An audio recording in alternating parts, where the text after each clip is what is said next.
Magluto naman tayo ngayon ng fried chicken a la Max using air fryer. Yan, mag-start na tayo. Maglagay lang tayo ng tubig dito sa ating pakuluan. Yan. And then, ilagay na natin dito yung ating aromatics. Meron tayo ditong bay leaves, garlic, cilantro roots, leeks, whole peppercorn, and then meron din tayo ditong tanglad. Yan, ilagay lang natin ito dito sa ating tubig. Then, lagyan natin ito ng salt,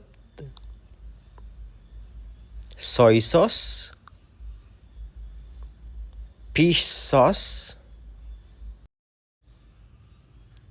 seasoning powder. Yan, lagyan lang natin to. Tansyahin lang natin.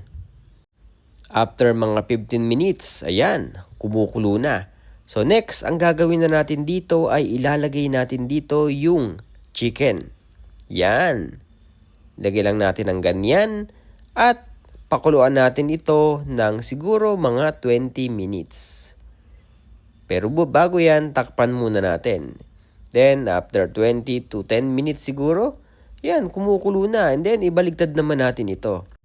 After ng ilang minutong pagpapakulo, ilagay na natin ito sa strainer. Ilagay lang natin dyan ng at least 10 minutes.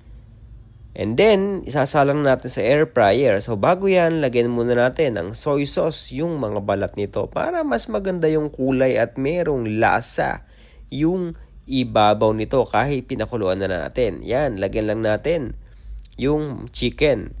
Next natin, ito. Ilalagay na natin sa air fryer. Yan.